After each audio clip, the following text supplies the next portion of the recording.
Oke, baik, berikutnya kita tinjau lateral earth pressure pada keadaan rest atau diam. Kan tetapi di sini ada sebagian tanahnya ini terendam air. Kita lihat dulu kondisinya. Kedalamannya ini H, totalnya yang mana sampai kedalaman H1 itu ada permukaan air atau ada air tanah di situ, muka air tanah ada di situ. Kemudian selebihnya adalah sisanya kedalamannya adalah H2. Di sini ada Z, Z ini apa? Itu nanti untuk perhitungan ya. Yang mana kondisinya misalkan Z-nya ada di atas air atau di bawah air. Artinya tergantung nanti kedalamannya. Kemudian ini misalkan tanahnya, ya maksudnya ada tanahnya, ada kerapatan tentunya jelas ya, kerapatan. Kalau di sini ada karena ada air, kita juga harus tahu kerapatan jenuhnya. Kemudian di sini ada kerapatan air ya. Nah, kita lihat dulu kondisi di mana Z-nya itu di atas H1, artinya di atas air. Perhitungannya tentunya sama dengan yang tadi pertama, karena tidak ada air, tidak terlalu masalah, artinya tidak ada tegangan pori segala macam, hitungannya langsung ya. K0 dikali tegangan horizontal sama dengan K0 dikali tegangan efektif dari vertikal. Nah, kita tinjau misalkan di sini Z itu lebih besar daripada H1, artinya lebih besar daripada H1, Z ini ada di bawah sini ya, ada satu titik di mana di sini gitu ya. Nah, tegangan efektifnya di sini 0, ini sama dengan vertikal rupanya. Ini sama dengan pertama. Ini dulu ya, gamma kali H1, artinya sampai kedalaman H1 dulu. Ditambah, nah ini ada gamma dash di sini, gamma dash itu artinya Z dikurangi H1. Artinya misalkan dalamnya misalkan di sini ya, karena ada kedalaman di sini. Z-nya ada kedalaman di sini ya, kuning ini. Artinya kita tinggal kurangin aja H1 kurangi Z, berarti memang kedalamannya segini ini. Sebentar, pakai merah dulu. Artinya kedalamannya ya segini ini gitu ya, kedalaman segini. Artinya harga Z dikurangi H1, Z ini kesana segini misalkan ya, Z tadi dikurangi H1. Bagaimana dengan gamma dasnya ini? Gamma das ini adalah satu retif dikurangi gamma dari air atau kerapatan air. Ini adalah tegangan vertikal efektifnya. Kemudian bagaimana tegangan horizontalnya? Ini ya, rumus tadi muncul lagi bahwa tegangan efektif horizontal itu K0 dikali tegangan efektif dari vertikal. Ini vertikalnya sama aja. Tinggal dikalikan, kalau ini udah dapat tinggal dikalikan aja, K0 dikali ini berarti gitu ya. Kemudian bagaimana dengan tegangan pori? Sama juga sebetulnya. Jadi kerapatan air dikali kedalaman dari permukaan air tentunya berapa, misalkan tadi yang ini ya kedalaman segini gitu. Jadi H dikurangi Z, maaf, Z dikurangi H karena Z lebih dalam ya, dikurangi H1. Jadi itu tegangan dari tegangan porinya ya. Oke. Nah, kita akan menghitung totalnya. Nah, kita akan menghitung total. Tadi disebutkan bahwa sebetulnya tegangan yang terjadi, tegangan horizontal yang terjadi pada sebuah kedalaman itu adalah sebetulnya kalau kita lihat distribusi dari tegangan ini, itu adalah alas dari bangunan yang terbentuk. Misalkan tadi ya, kita sudah dapat di sini adalah harganya ini ya.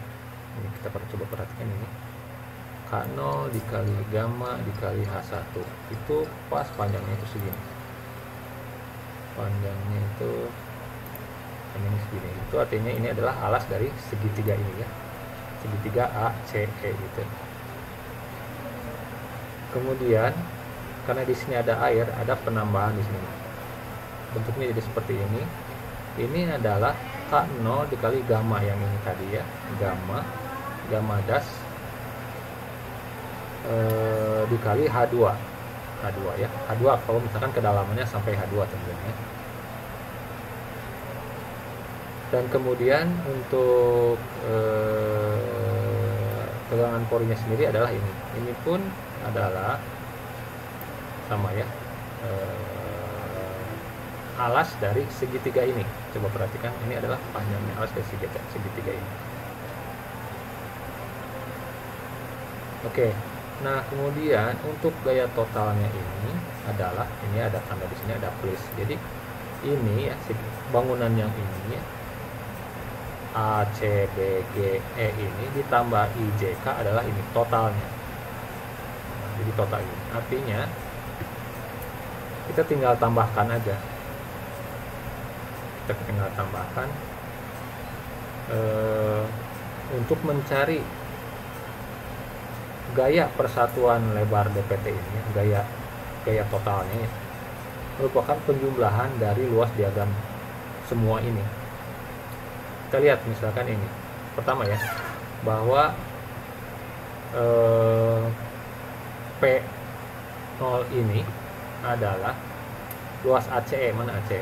ACE ya, ditambah luas CFB, luas CFB ini ya, yang bujur sangkar, ditambah luas ini ya, luas ini, ditambah luas ini. Cuman ini karena rumusnya disatukan, nih lihat nih, luas EFG, mana FG?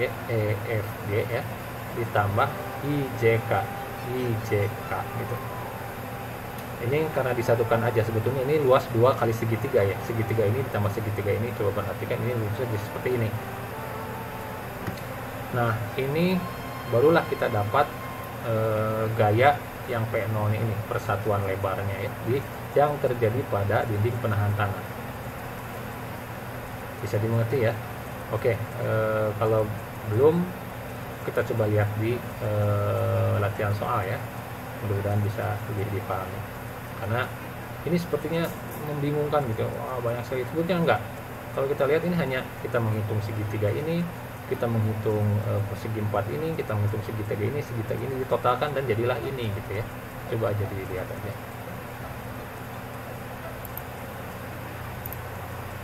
Nah ini misalkan ya, kita lihat ada aja satu contoh soal.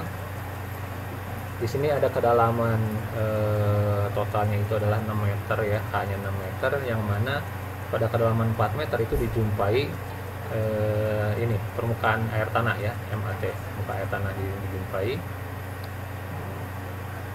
Yang mana sifat-sifat itu kebetulan di sini C-nya 0 ya, C-nya 0 artinya tidak ada kohesi ya, tidak ada kohesi, C-nya 0. Kemudian sudut internalnya dalamnya adalah 30 derajat dan kerapatannya 17,5. Kemudian kerapatan jenuhnya saturatednya adalah 18,5. Nah pertanyaannya, hitung gaya lateral P0 tadi ya, persatuan panjang yang bekerja pada dinding penahan tanah, dan tentukan posisi resultan gayanya. Jadi di mana posisi resultan gayanya? Bisa dimengerti ya? Ini pasti begini ini ya, pasti begini gayanya, karena semakin dalam kan semakin besar gaya yang bekerja pada dinding penahan tanah ini, semakin ke atas semakin kecil, dan akhirnya 0 di ujung sini. Oke, kita tinjau.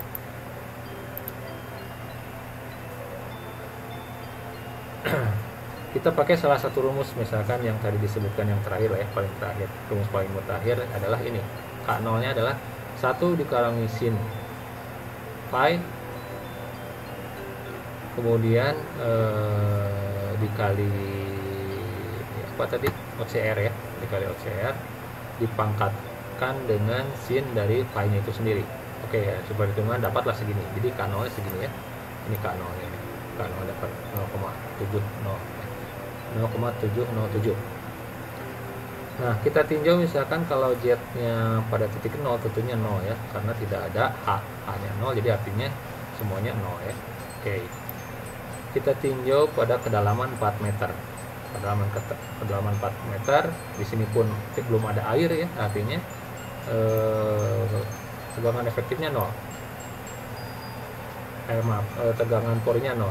Tegangan efektifnya sendiri sama dengan tegangan totalnya, yaitu gamma aja langsung dikali kedalaman ya. Itu artinya dapatnya segini. Itu tegangan vertikalnya, tegangan nolnya vertikalnya. Bagaimana dengan tegangan horizontalnya? Tinggal dikalikan saja ya.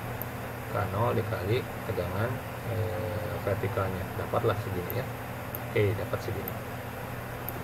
Baru kita tinjau pada kedalaman Z sama dengan 6 meter, artinya di paling bawah sini ya. Nah, ini pakai tadi rumus yang tadi ada. Jadi pertama gamma yang atas nih ya, 17,5 dikali 4 dulu. Ini kali 4. Kali 4. Kemudian 2 ya, 2 ini H-nya. Dikali gamma ini ya, gamma saturated dikurangi gamma dari air atau kerapatan air, yaitu 9,81 ya. Oke, dikalikan ini dapat 70 tambah 17,38, akhirnya dapatlah segini, 87,38. Ini adalah gaya vertikal pada kedalaman 2 meter. Bagaimana dengan gaya horizontalnya? Tinggal dikalikan ya, kalikan dengan K0 yang sudah kita hitung tadi di awal, 0,70. Kalikan, dapatlah segini. Oke,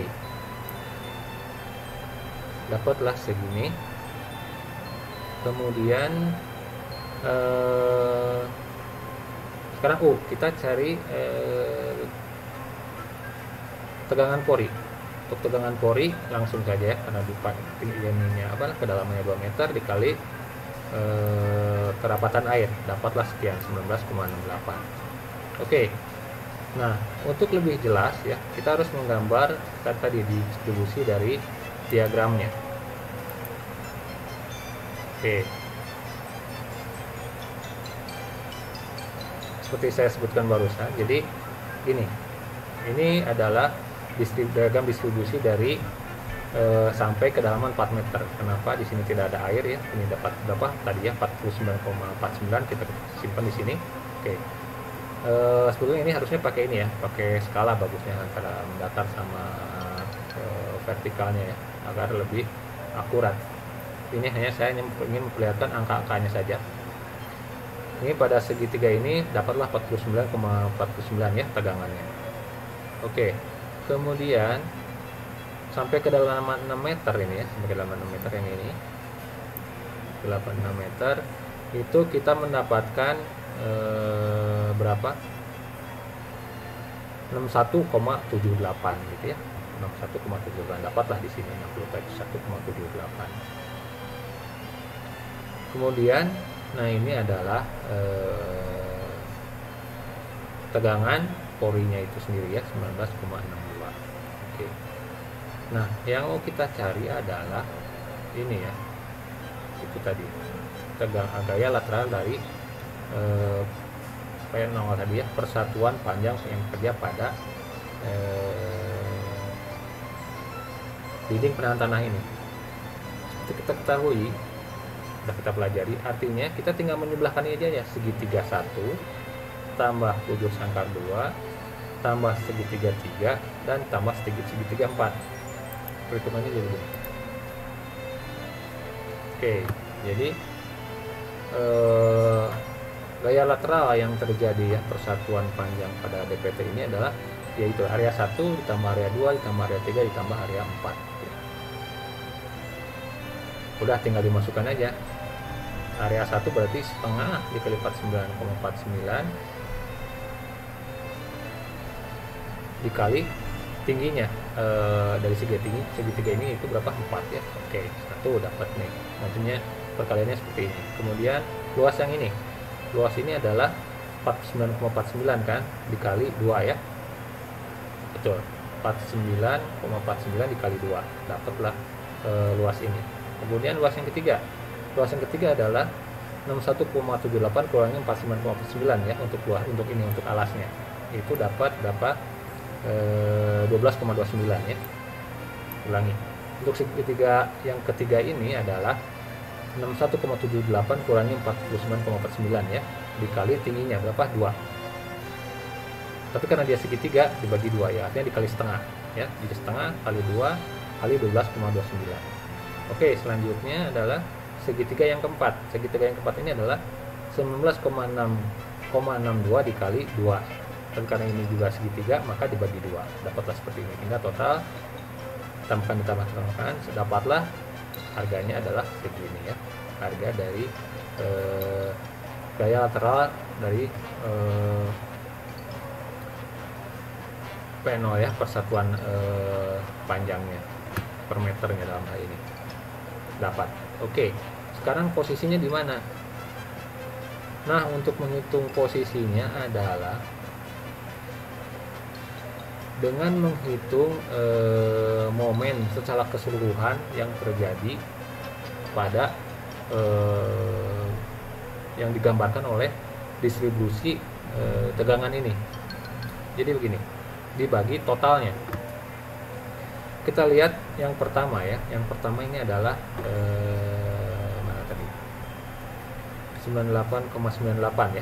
98,98. Nah ini nih, 98,98 dikali 2 ya. Dikali 2 itu pertama yang ini. Kemudian dikali 4/3. Kenapa 4/3? Kita udah pelajari tadi ya di seri yang sebelumnya bahwa tekanan total yang tekanan gaya lateral yang terjadi pada sebuah segitiga seperti ini adalah dari bawah itu ada sepertiganya, artinya 4 dibagi 3 ya, 2 kalau 2 yang ini, jadi 98,9 kurung kali 2 ditambah 4/3. Ini untuk yang pertama. Oke, yang kedua adalah 98,98 yang ini ya, 98,98 dikali 3 dikali 2/2. Ini karena 2 dikali 2, artinya gaya yang bekerja pada sebuah persegi panjang ini adalah berada di tengahnya gitu ya, di tengah, ada di tengah, makanya dibagi 2 setengahnya, tapi kebetulan panjangnya 2, jadi 2 dibagi 2 gitu. Kemudian yang ketiga adalah yang ini 12,29 dibagi 3. Ini juga karena segitiga, maka sepertiganya dari bawah ya, sepertiganya dari bawah, tapi karena kebetulan lebarnya juga panjangnya juga 2, jadi 2/3. Begitupun untuk yang keempat adalah ini yang 19,62 ya, dikali 2/3. Sama, ini juga karena segitiga, ini berada di sepertiga dari bawah ya, dikali panjangnya 2. Ini ingat, ini momennya. Oke, totalkan semua dibagi total gayanya. Bagi total gayanya dapatlah sekian. Ini dapat dari mana? Dari mana ini 1,96 itu dari bawah ya, dari bottom DPT-nya. Artinya posisinya tuh di sini. Jadi posisinya di 1,96, besarnya adalah sekian, 229,87.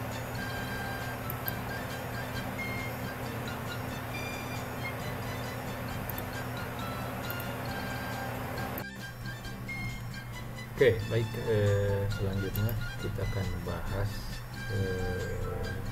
pada keadaan aktif dan pasif. Terus sebelumnya mari kita tinjau dulu ya Moore column failure envelope untuk menggambarkan tadi ya, pertama yang rest, yang dalam diam, kemudian aktif dan pasif.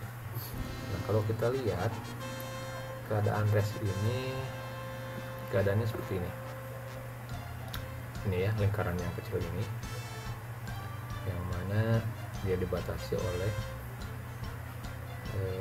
gaya vertikal dan gaya pasif. Nah, kalau gaya kan gaya yang kecilnya ini adalah gaya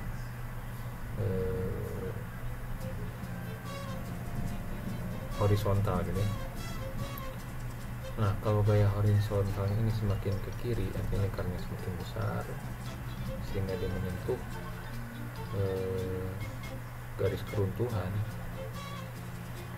Itu artinya ada perubahan yang mana garis apa tadi, gaya horizontal yang mengecil, itu artinya si tanah akan bergerak ke arah luar ya, ke arah dinding penahan-penahan yang tadi. Itu artinya dia dalam keadaan aktif gitu ya, aktif. Sehingga di sini ada aktif ya. Nah sebaliknya, kalau yang horizontalnya ini gayanya semakin besar gitu ya, besar, terus sehingga akhirnya lingkarannya itu mengarah ke sebelah sini. Nah sehingga dia menjadi tekanan dengan pasif. Posisinya ada di sebelah kanan dari Alex. Nah kita lihat perhitungannya, harga K-nya itu kalau aktif seperti apa, kemudian kalau pasif seperti apa. Oke, kita lihat yang aktif dulu ya. Nah kita tinjau ya, jadi di sini ada phi ini kita ketahui adalah sudut dalam, sudut geser dalam, jadi internal friction angle ya. Ini namanya phi ya. Phi ini tentunya sama dengan di sini ya, phi. Nah sin phi ini adalah, kalau kita lihat segitiga ini ya, A B A E B ini, A E B, sin phi ini adalah BE dibagi AB, yang mana AB ini adalah AO ditambah OB gitu. Sekali lagi, sudut phi ini, sin phi ini adalah BE dibagi AB, yang mana AB ini adalah AO tambah OB ini ya. Jadi BE dibagi AO tambah OB. B ini apa sih sebetulnya? Nah kita lihat juga, ini kan B ini jari-jari lingkaran yang biru ini ya, yang aktif ini. Artinya B ini sama dengan jarak ini ya, jarak ini. Yang mana jarak ini adalah ini. Coba perhatikan, sigma V mana? Sigma V ini ya. Artinya jari-jari panjang sampai titik pusat lingkaran yang biru ini dikurangi sigma ini ya. Jadi ini dikurangi ini, betul ya, ini ya, dibagi 2 ya. Maaf salah. Ini sigma V ya, sigma V ini kan maaf sampai sini. Ini dikurangi ini dibagi 2, betul ya, jadi setengahnya ya. Oke. Kemudian kita lihat tangen dari phi. Tangen dari phi adalah C dibagi AO. Artinya AO dibagi C ini adalah kotangen ya, kalau dibalikan. Ulangi lagi. Tangen dari sudut sini adalah sudut phi ini adalah C dibagi AO, artinya AO sama dengan C dibagi tan, artinya AO sama dengan C tan, kotangen phi gitu ya. Sedangkan OB, mana OB ini adalah, ini kebalikan dengan yang tadi, delta sigma A ditambah sigma V dibagi 2 ya, mengerti ya? Oke, tinggal dimasukkan yang B ini ke sini, yang AO ini tadi AO ini masukkan ke sini, ke sama ini, yang OB nya juga masukkan sehingga dapatlah. Oke, seperti ini. Nah kalau kita uraikan, jadi sin phi ini adalah seperti ini ya. Nah kita uraikan juga terus gitu ya, kita kalikan, kita pindahkan ruas-ruasnya segala macam sehingga didapatlah seperti ini. Singkat cerita, silahkan dipelajari, ini hanya matematika sederhana sebetulnya, perkalian dan pengurangan saja. Nah, kita lihat konsentrasikan ke sini. Lihat, di sini ada tegangan aktif, di sini ada tegangan vertikal. Kemudian ini ada kesamaan seperti ini. Kita lihat ya. Nah, kalau yang 1 dikurangi sin phi per 1 tambah sin phi ini, kita lihat rumusnya itu ada rumus seperti ini, rumus seperti ini. Jadi sama dengan tangen kuadrat kurung 45 derajat kurangi phi per 2 setengahnya phi. Kita definisikan sebagai KA gitu ya. Oke, 1. Kemudian ini yang ini ya, cos phi per 1 tambah sin phi ini sama dengan ini rumusnya ya. Ini rumus umum sebetulnya. Artinya akarnya dari ini kan. Di sini ada kuadratnya, di sini enggak. Artinya ini akarnya ini. Artinya kalau ini kita katakan K untuk A ya, di KA ini adalah akar dari KA. Bisa dimengerti ya. Sehingga untuk aktif, harga dari tegangan aktifnya adalah KA dikali gaya vertikal dikurangi 2C yang ini rumusnya sebetulnya yang ini, cuma ini disederhanakan aja, ini diganti K, ini diganti ya K diganti akar K dikurangi 2C akar dari K. Oke.